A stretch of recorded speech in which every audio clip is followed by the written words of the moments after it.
words of the Master. Words of the Master. And talk about the Transfiguration. Transfiguration. We have over here Matthew 17, 1 through 13, Mark 9, 2 through 13, and Luke 9, 28 through 26. I want to choose one of these. I want to look at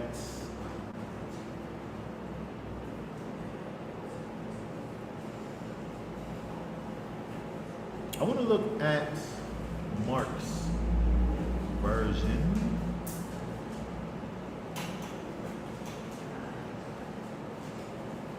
I want to read Mark's version. Mark 9, 2 through 13. Mark 9, verse 2 through 13. And after 6 days, Yeshua told Peter, Kepha, and Jacob and Yohanan, and led them up on a high mountain alone by themselves. And he was transformed before them, and his garments became glittering, exceedingly white, like snow, such as no launder on earth is able to whiten. And they appeared to them, there appeared to them Eliyahu with Moshe, and they were talking with Yeshua. And Kepha responded, saying, Yeshua, Rabbi, is it good for us to be here? And let us make 3 booths, one for you, and one for Moshe, and one for Eliyahu. Because he did not know what to say, but they were exceedingly afraid. And there came a cloud overshadowing them, and a voice came out of the cloud, saying, This is my son, the beloved, hear him. And suddenly, looking around, they no longer saw anyone with them, but only Yeshua. And as they were coming down from the mountain, he ordered them not to relate to anyone what they saw, till the Son of Adam had risen from the dead. And they kept this matter to themselves, debating what the rising from the dead meant. And they asked him, saying, Why do the scribes say that Eliyahu has to come first? And he said to them, Eliyahu, indeed, having come first, restores all matters. And how is it been written concerning the Son of Adam that he is to suffer much and to be despised? But I say to you that even Eliyahu has come, and they did to him whatever they wished, as it has been written of them. Okay, very good. So, I want to talk about this a little bit. Actually, I'm going to go back to Matthew. We don't have to read it again. It's basically the same thing, but I want to reference from Matthew. But I wanted to read Mark just because of the slight variations. We go back to Matthew 7. First of all, I want to talk about the fact that when we look at Yeshua going off on 17, right? What I say, 7? Yeah, just 7. Yes, Matthew 17. Yes, thank you very much. Verse 1, where he takes off Peter, James, and John, bringing them off on this side trips. There was, at this point, another time, whenever they went to heal the girl in the place where it was just Peter, James, and John, they seem to have separated themselves. They've differentiated themselves in terms of their usefulness, dedication, whatever particular gifts that the Most High, well, that Yeshua has seen in Peter, James, and John, where they kind of rose to the top. Peter obviously is the the right hand man. Obviously, Peter is he's the guy. As far as the 12, he's up there. There's not much spoken of James too much, but we're able to see through the rest of the scriptures when we look at. You guys drop that thing every week, multiple times. We're able to see through the scripture when we look in Acts. James is martyred in the book of Acts. He's killed. There's all kinds of Jameses in the scriptures. We got this James. We have the James, the brother of Yeshua. There's 3 Jameses that we know of. But this James here gets martyred and killed. I'm saying that nobody cares about the person who's not making any noise. They ain't saying that. If you're not doing nothing, if you're not a threat, if you're not in the forefront, nobody cares. Right. I'm saying that James is like the first one of the apostles that gets killed. Because he's out doing the work in the forefront. So I'm saying that we don't hear from him necessarily that much until we find out that he gets taken out. And but we see that Yeshua sees something in him, and that's why he gets to witness these intimate things, and why he's called out from the 12 as the 3 here, Peter, James, and of course John, the beloved disciple, the self-proclaimed beloved disciple. We'll say that just because in his own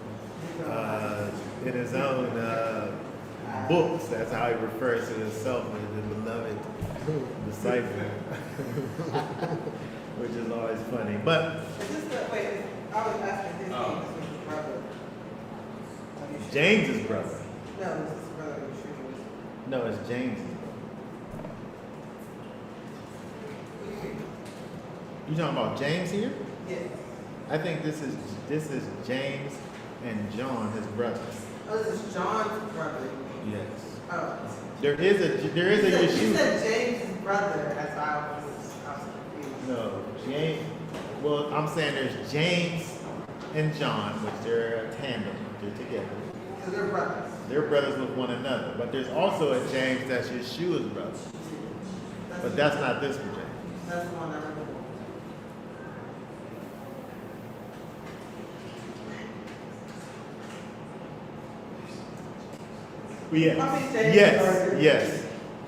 Yes. The one that's the disciple.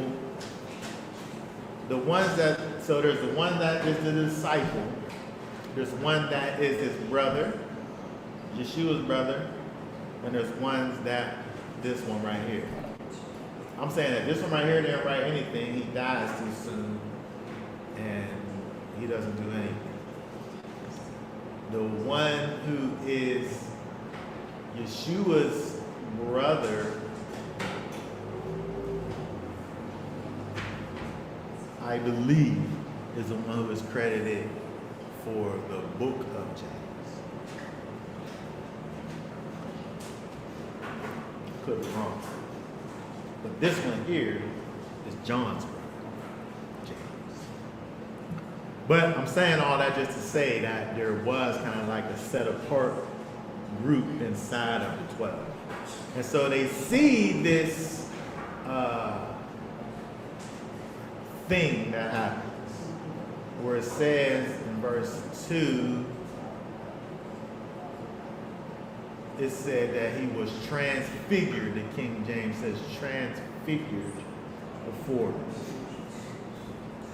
And so what I wanted to kind of talk about and ask the question is, what do we think is going on over here? Because Yeshua's appearance changes. His appearance changes. And not only does his appearance change, but then he also sees Moses and Elijah also. I mean, they all do. Peter, James, and John see Yeshua changing. And they see Moses and Elijah. And I don't think they're sleeping. They're not sleeping, they're awake. Trance. What? Trance. You saying they in a trance? Not a trance. What? Like they're not in a trance. Oh, you're saying they're not in a trance. Yeah. They're like fully awake. You gotta be fully awake to be in a trance? I mean, you gotta be like, I don't know, I'm just asking. I feel like you can be in a trance and be fully awake. So you say that they're not in a trance and they're fully awake and they're not sleeping. I don't think they're sleeping. I'm not sure if they're in a trance. they do be thinking in a trance. Don't matter. That's just my thoughts. I don't know. And I'm only saying that because of what they are seeing. Because when we look, right, when we look at this, he says, if we go over, look how it describes it. Read Matthew 17, verse 2. What's it say? And he was transformed before them, and his face shone like the sun, and his garments became as white as the light. Okay, he's shining. He shines as the sun. In Mark, it said that his raiment became shining, exceedingly white as snow, so as no fuller on earth can whiten them. They saw a whiteness that they've never even was able to see or experience or understand. The level of shininess that they saw. That's what we read in Mark. And then Moses and Elijah appeared. How they even know what they look like? They have photographs. That's like they knew who they was looking at. So like, Even if they didn't know that it was Moses and Elijah, because that's an interesting thought. How did they even know? They never seen no picture of Moses or Elijah. But they knew that it was someone where they was like, we need to go get some and build some things for these important people. They knew that. They knew they were looking at. Oh, for one. Oh, he said it. Right? He said for Moses and Elijah. So somehow they knew. Somehow they knew who they was looking at. Because they was ready to go build these booths for Moses and for you and for Elijah. But I'm trying to figure out what's going on here because, and then it said over in Mark, they experienced Elijah with Moses and they was talking to Yeshua.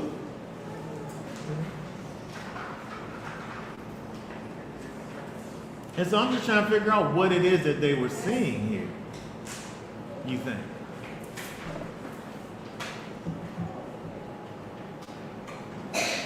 Oh, because by the way, Moses and Elijah, they no longer at this point in the land of the living.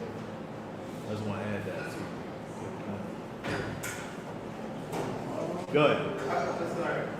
This scene gives me the same depiction of out in the wilderness with Abraham when the two angels and Yah came to see Abraham and Abraham knew who it was. With this, because he already knew, and asked his wife to prepare a meal. He gives almost the same.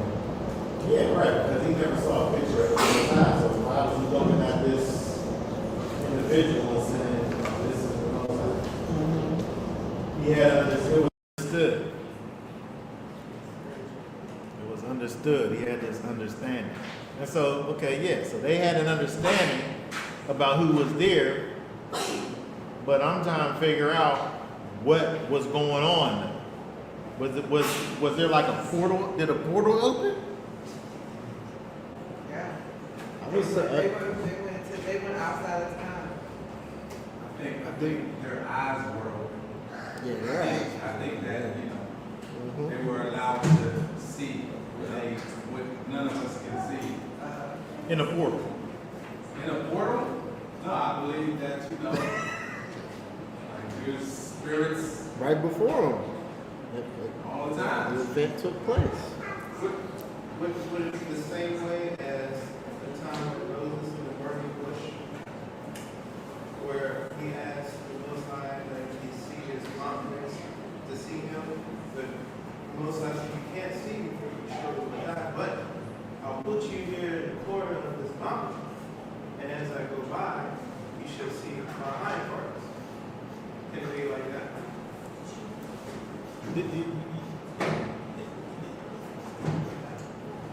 He's having the disciples are having a literal experience that they're experiencing something.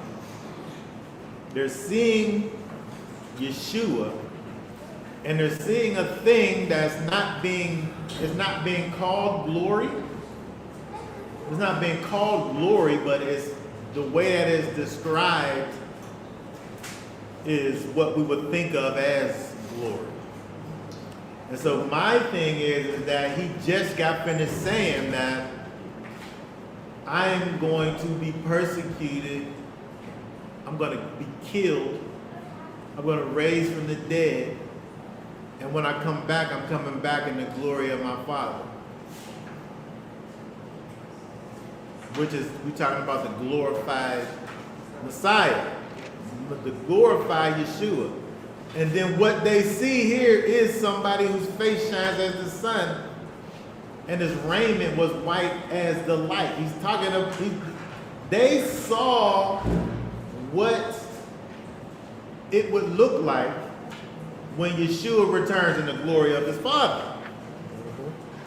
This is like no longer on earth. They will see. There's no whiteness, there's no brightness that is able to, that they was able to reference back and say, this thing was as white as this. Like snow didn't even do it justice. Right? And so what I'm getting at is that what they're seeing is something that Yeshua said was going to happen after he died and came back. So how they seeing it now? Question mark. What's going on here? Are they just looking into the spiritual realm? They look like all the time, but they don't see it. So they're saying, so they're able to see the code, the matrix code, and see through it. The halo, He was with them, so right? what? John wrote about the same thing when he saw in Revelation, Revelation, right. talking about how he coming back. He was getting fitted. He was getting fitted for the garment. He's like, make sure this fit real quick. And then, all right, you getting ready. You getting ready. Yeah, Yeshua's getting fitted for us. You know what I'm saying? The measurements, right? We up here getting it ready for you. They allowed to see it. You know what I mean? It's like, Yeah. yeah, man. I'm saying that my issue, I have a whole issue with this. I just want to say what my issue is.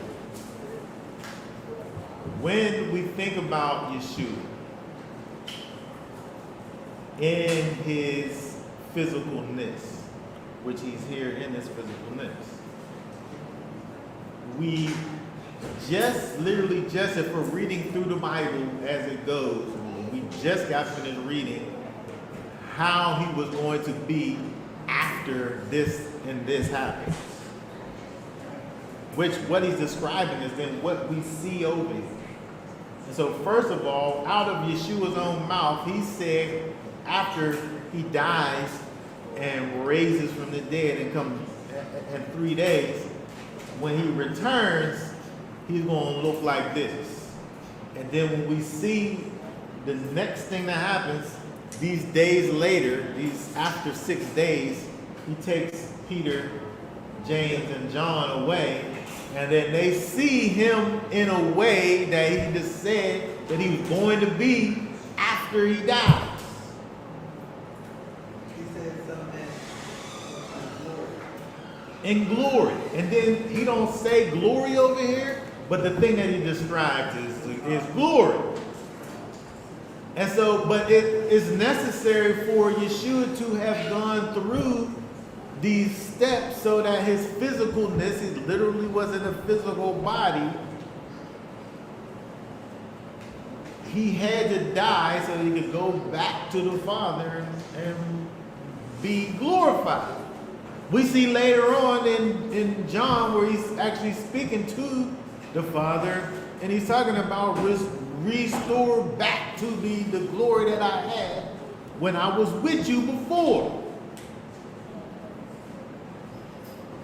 As if to say that the state that he was currently in the flesh was something less than what he truly and really is.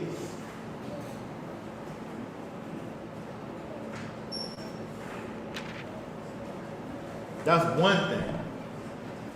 And then the other thing is, these are my issues. I got issues. I'm calling them issues. I got issues. Moses and Elijah, where is he at? Where are they looking? Are they looking in heaven? Is Moses and Elijah in heaven waiting for us, looking down in heaven?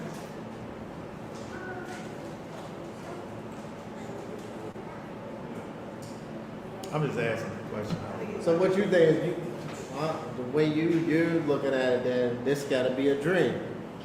Well, they're not sleeping though. That's why you didn't. So he ain't dreaming then you got to take it from what it's saying, right? Well, I'm saying that they're not asleep. But what I'm also saying is that in order for this, like, they have to be looking at, they're seeing something. Where are they seeing to? Are they seeing just into this? Are they seeing? I'm saying that they can't be seeing who Yeshua really is, because he's not really that yet, because he said what had to transpire prior to him returning in the glory of the Father. He literally just said it in the last chapter. Well, maybe. Glimpse into the future. Yeah, because if you're looking at spiritual bodies, which is what I perceive Peter was looking at, he's already in his glory. That's why he's able to walk around and do what he did anyway. But not till he died was he going to permanently be that. Because if we're looking at this got to be in the spiritual realm, because you ain't seeing. Yeah. They're dead. Yeah. And so we're looking at him and it's describing his glory. Yeah. As if you would see him in his full spiritual glory. They're not dead. Well, I'm saying Either they're sleeping, in this realm, Who's not dead? Moses and Elijah. Moses, we know they did something. Dead, because they're not going to die. We're going to live, so they're either asleep or they're in his presence. Now you saying the things. But they was talking. You ain't sleeping. I'm saying that you're saying the things that bringing me to this issue. Because if you're what we know of as dead, sleep? Are we asleep or are we not? I think sleep is for regular folk, right? When they check out, I think it's for the regular folk. Because you figure, who are the people who are crying out day and night asking for justice? You know what I'm saying? These are people who are obviously martyrs. So it's like, I don't believe like somebody like Moses, Elijah, and the legends. You know what The I'm saying? legends. I don't think they were doing what the regular people do. Like, I don't think the Most High is like, nah, I think they're like in His presence. Yeah, do your spirit gotta sleep? Conscious. Being in his presence. So is it a vision that they're seeing in their flesh? But like you said, not sleep. It's like they're, as you said, their eyes is open. Their eyes is open to see this vision. I'm saying, well, Matthew, out of the word of Yeshua says, tell the vision to no man. That's what it says in Matthew. So I'm saying, as far as what I think is happening is that they're seeing they're seeing something that's in a vision. They're having, their eyes have been opened to certain things. The Most High showing them what Yeshua is in the fullness of what he is. But I'm also saying that at this time he isn't all the way that, because before it he says I'm going to be it, and then after this he says I restore this.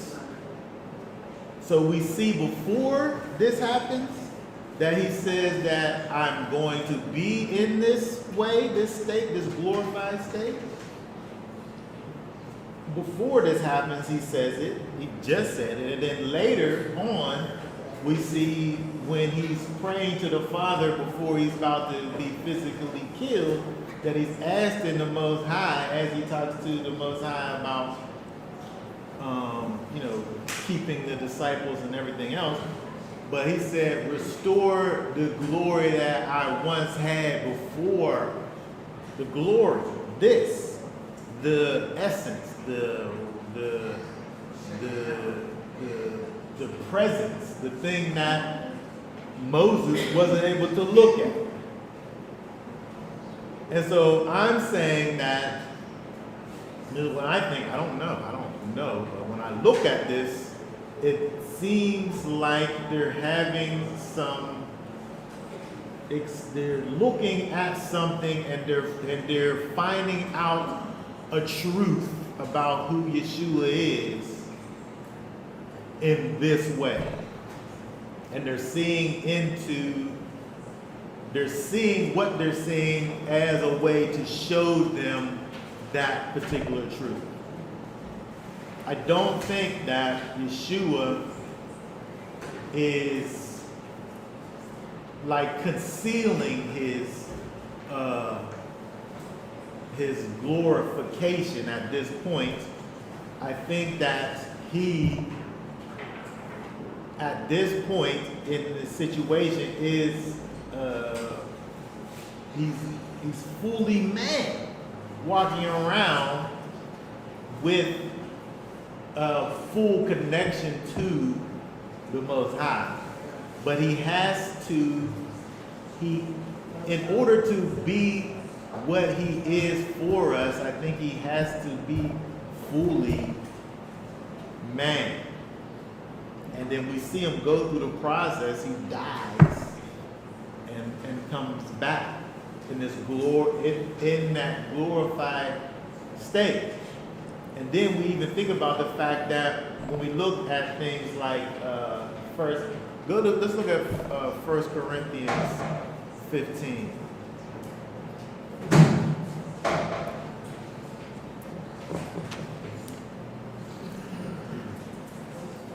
1 Corinthians, let me see what verse I want to start with. 1 Corinthians 15. Let's go down to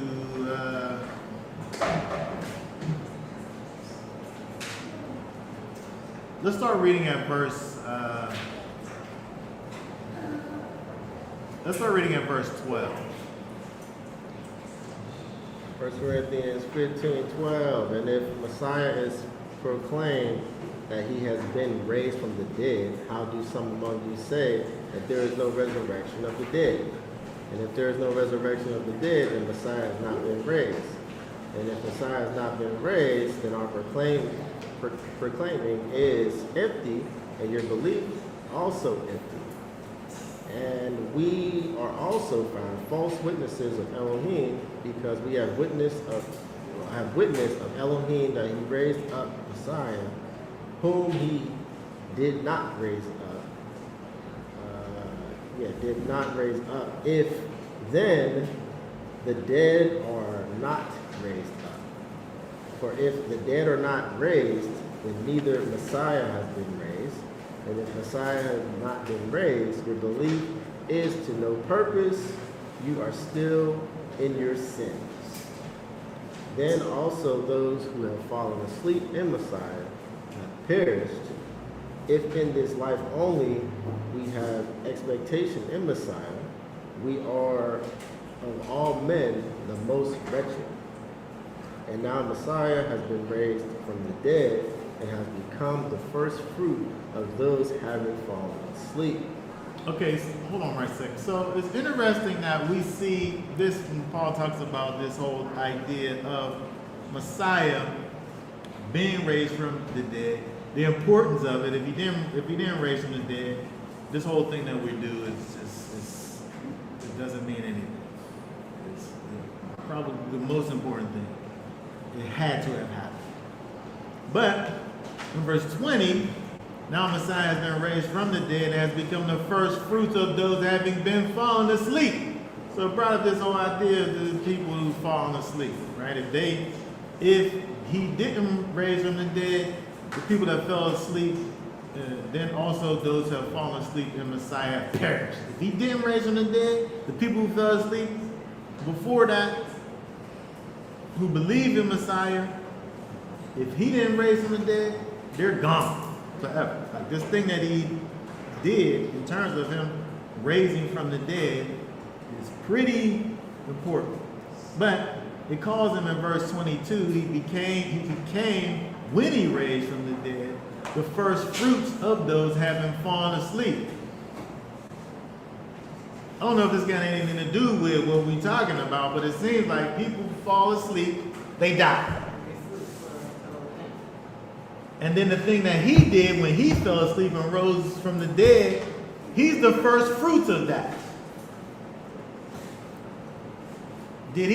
Was Moses and Elijah though the first fruits of it? Because they was already up and together talking to each other, and then they came and talked to Yeshua. But Yeshua didn't even die yet to even become the first fruits yet. And so like, is he the second or third fruit of it? Or he's the first one that we know of? Because he said don't tell nobody about this.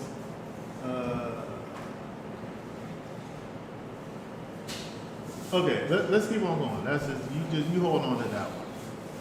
Eric, y'all hold on, write that down in the notebook. Okay, keep on verse 21.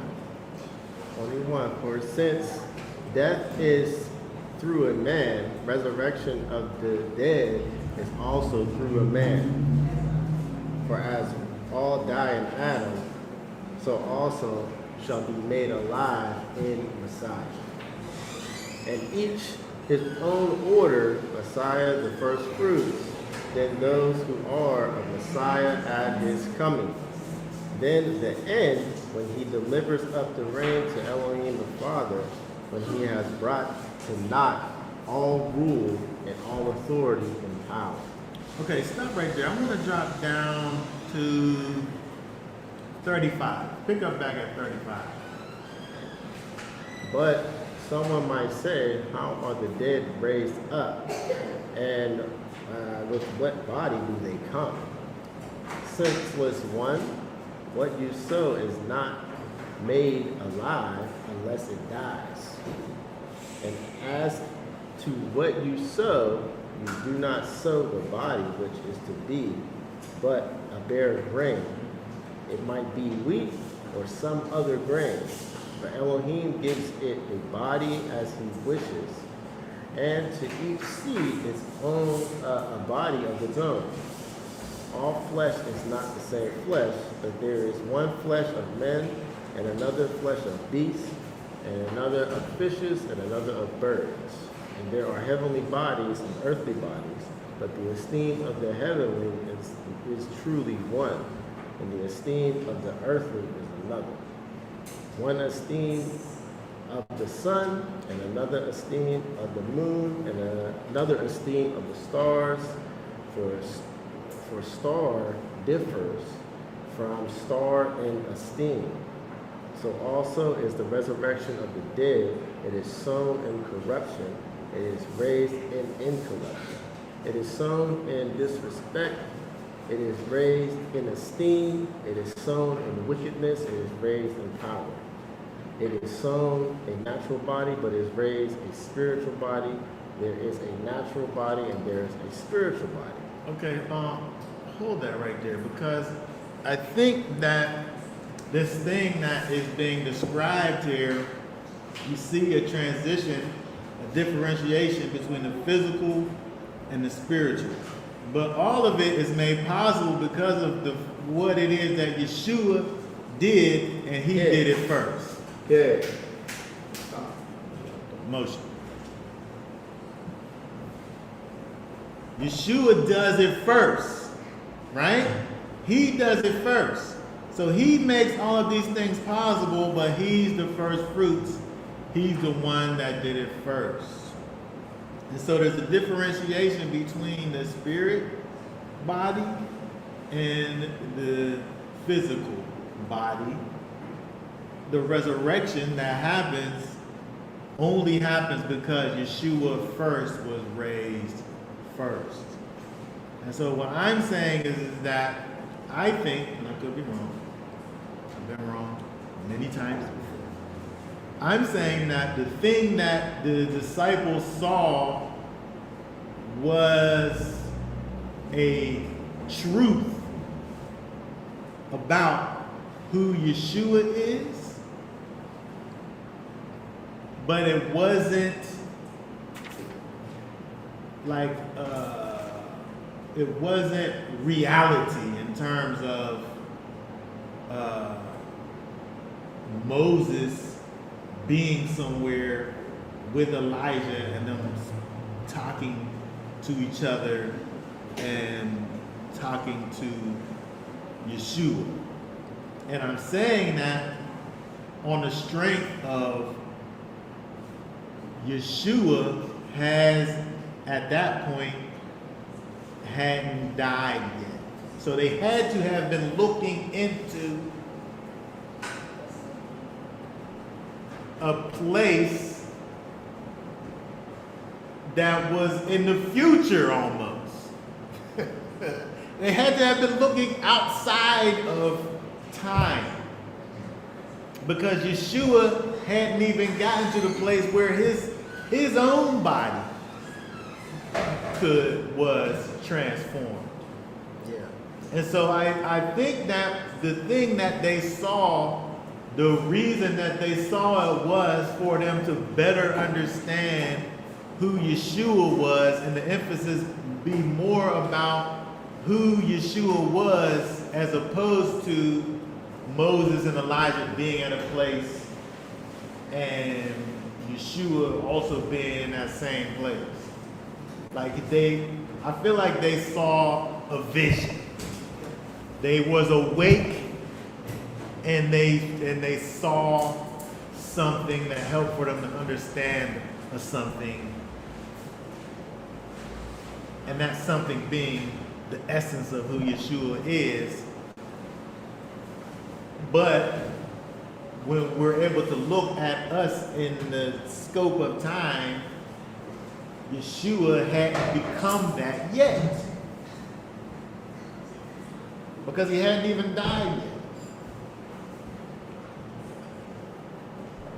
But that's just my thoughts on the matter. I'll be wrong. But when we look at back in Matthew, whenever Yeshua tells them about what just had happened, he says in verse 9, go back to Matthew 17 and verse 9.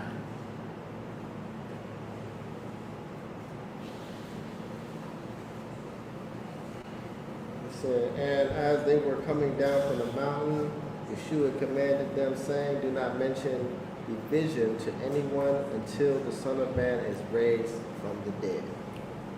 I think that the idea here is that they had vision.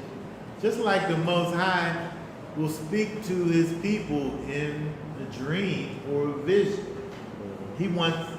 He has to deal with you in your sleep so that you don't have all these other things going on. But what is it that you're looking at when that's happening? Is he showing you something that's like, is he taking you to a place that actually is, or is he giving you information in a way that you're able to understand it?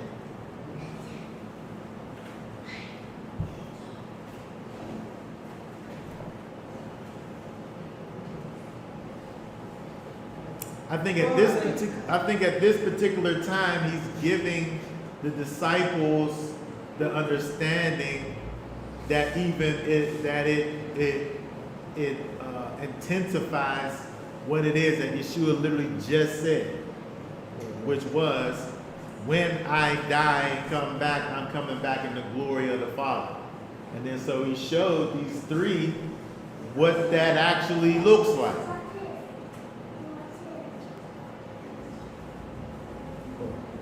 I was trying to, as I was reading from verse 40 to 41, it kind of made me, 40 from 1 Corinthians 40 to 41. Yeah. It kind of, I was just reading it. At 41, it says, one esteem of the sun and the other esteem of the moon. It's like a reflection. You have the sun that's bright, and then the moon also gives light. It's like,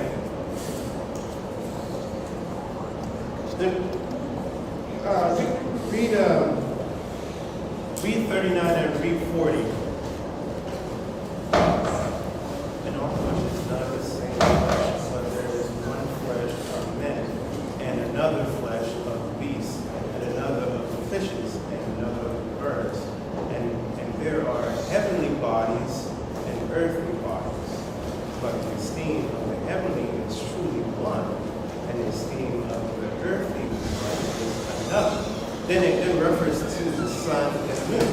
So is it a reflection? But it's like what you're saying is, did Yahshua come saying, okay, he's the sun, but here I'm going to come in a fleshly body. And then when he was blessed by his cousin John the Baptist and given the power from the Father, here is the Spirit within the flesh, and he's doing God's work. But then he's supposed to be the Lamb to show proof of the Father. Then he dies. He gives that is now fulfilled. Now he returns as the heavenly body. So trying to understand, is he, like you said, is he showing us the way that we can be heavenly, but we're also in the flesh.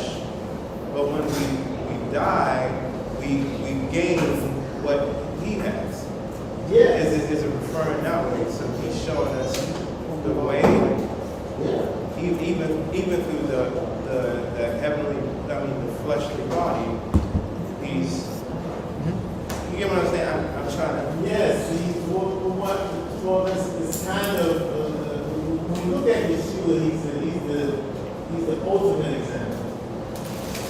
The thing that he does, and it's on the first fruit of that, that is our reality as well. But all I'm saying is that he had to do it first. And so, yes, that is our reality. And he's showing his disciples that this is what I'm talking about.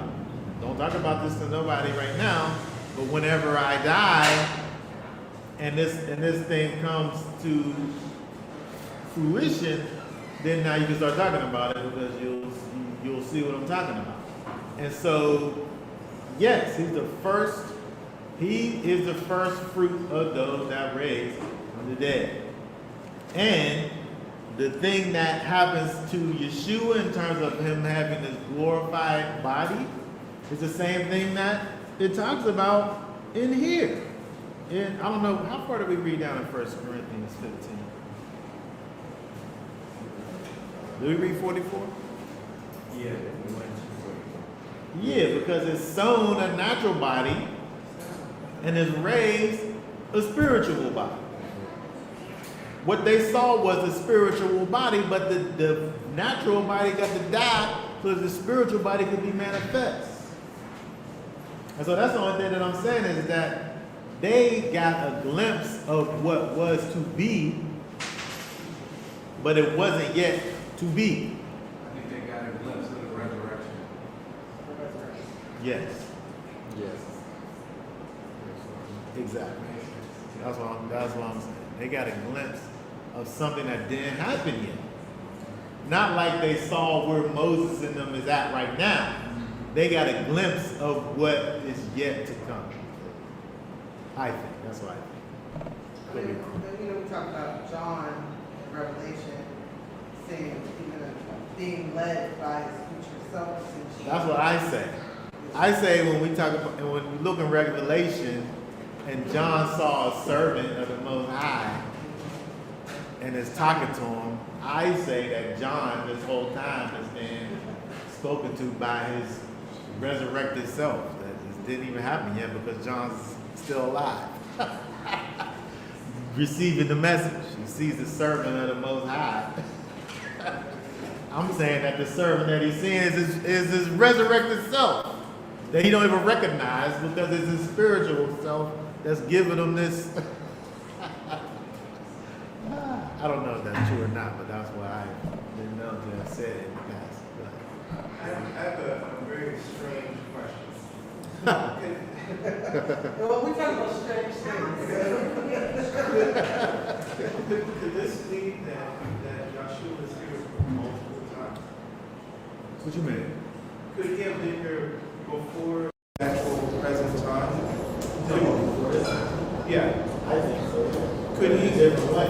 In the physical way, I'm saying, the physical way, this is his physical experience that he's having as an actual physical being.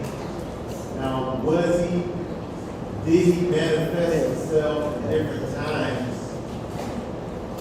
I think he did.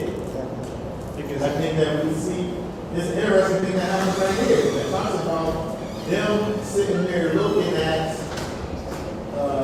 Moses and Elijah speaking to Yeshua, and then a cloud comes and a voice comes out of the cloud and says, "This is my son, in whom I am well pleased." But who has seen the Father? And who has heard his voice?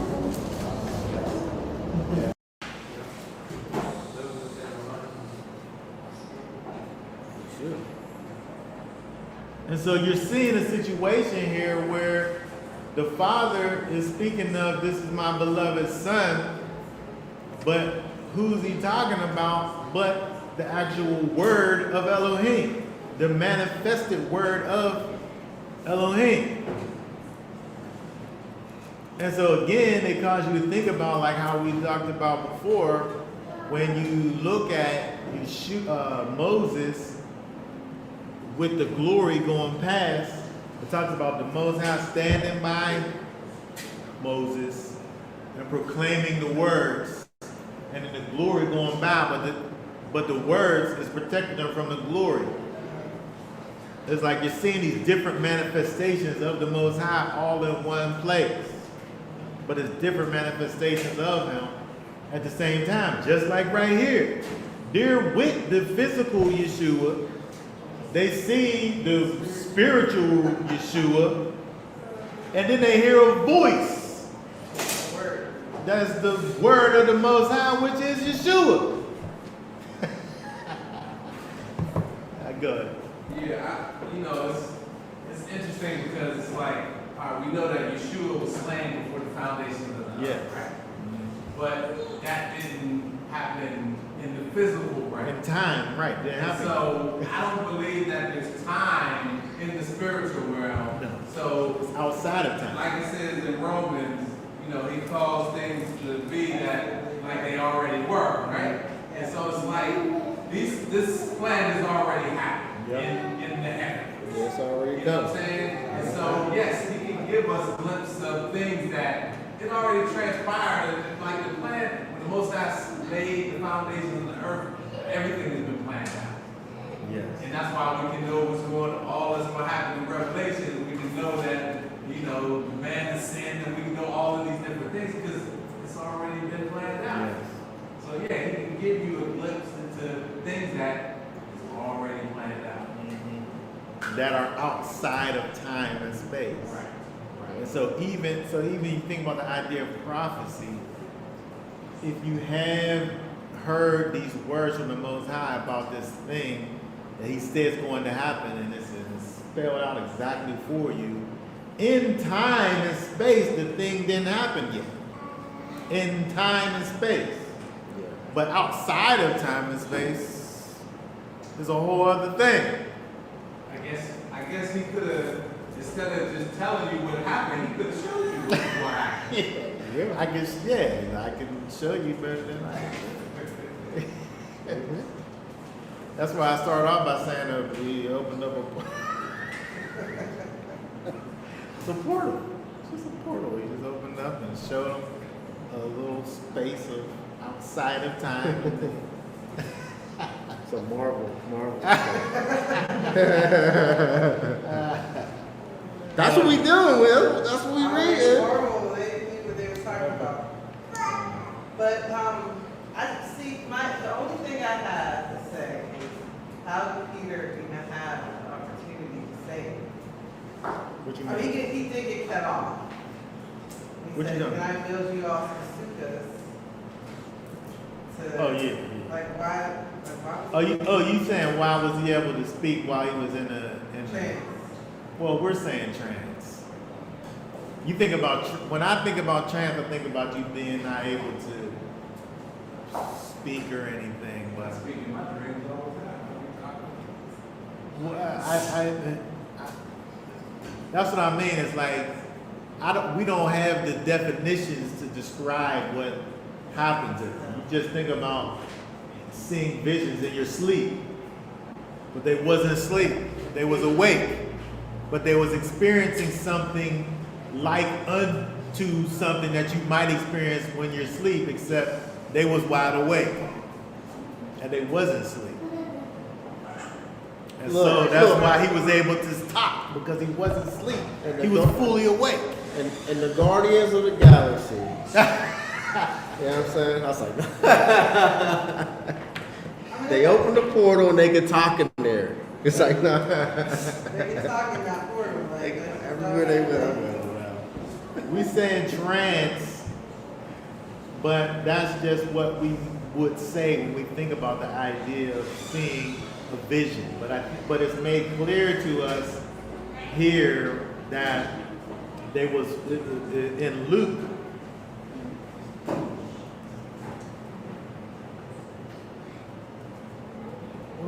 We read Mark. In Mark, let's see where it says it.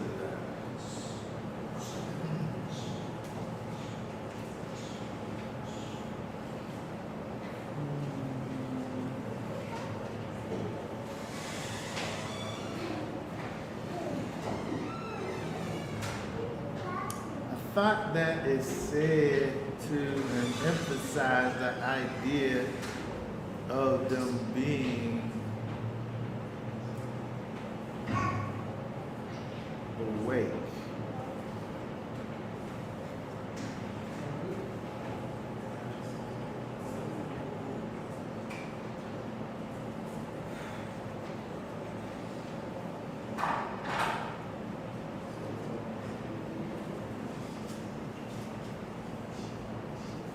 Oh, yeah, go to Luke 9. Go to Luke 9 and 32 and 33.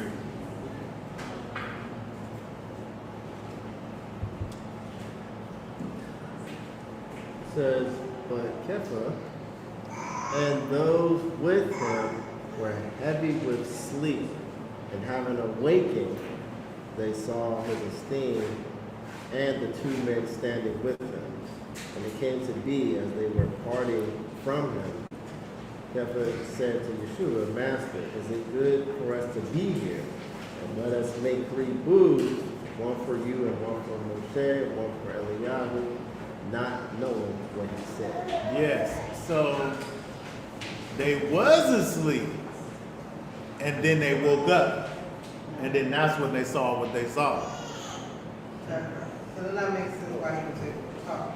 So they wasn't asleep. They was previously, that they was awakened. The rest of them was asleep. They was awake. Oh, so they was in between. You know, you first wake up, They was in between. you be like, am I really awake? Am I really asleep? That's a space. Hey, you gotta rub your eyes, be like, oh. Okay, so I want to kind of close down just by saying that I think, this is what I think about the whole situation, is that there's something that the Most High wanted to be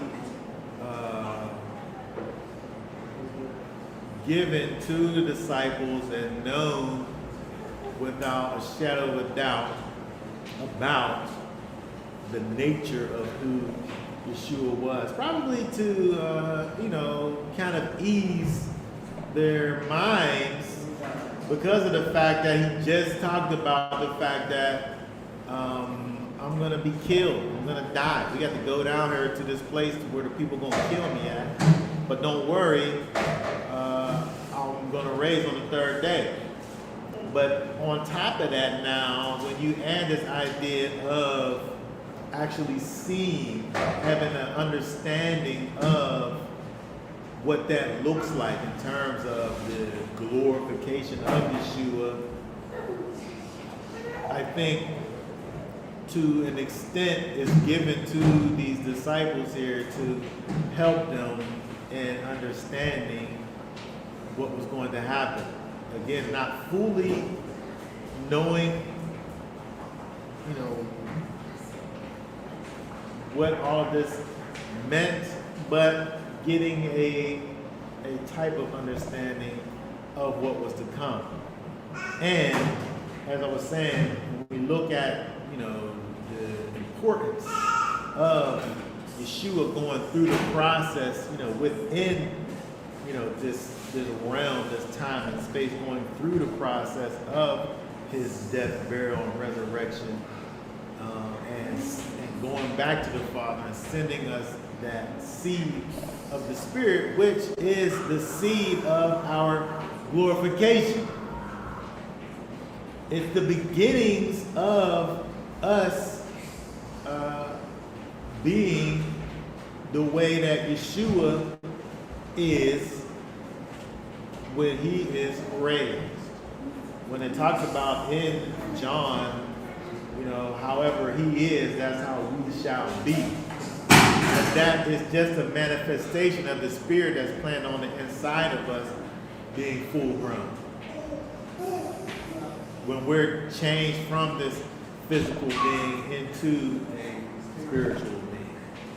But it all starts with the death of Yeshua and him going back to the Father and him sending back the Spirit to be on the inside of us so that we can be, in fact, glorified as he is glorified.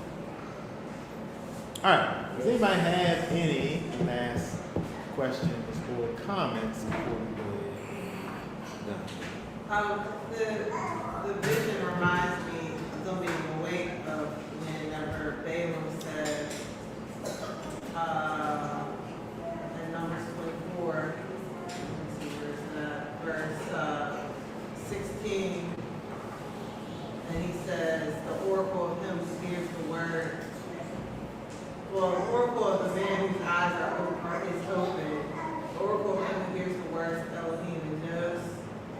knowledge of the Most High, who sees the vision of the Almighty falling down, yet having his eyes uncovered. You know, this is, I think just the whole thought process of, I think a lot of times we think about vision, we think about being asleep, but vision, I guess a clear vision is eyes. Yeah. Yeah. And you're, you know, that is just the only reason why you would be asleep in the first place is just that your mind is able to have total focus without the external stimuli, you know, distracting. Just like when Abraham, the covenant that was made with Abraham was made when he was asleep, Right. not when he was awake.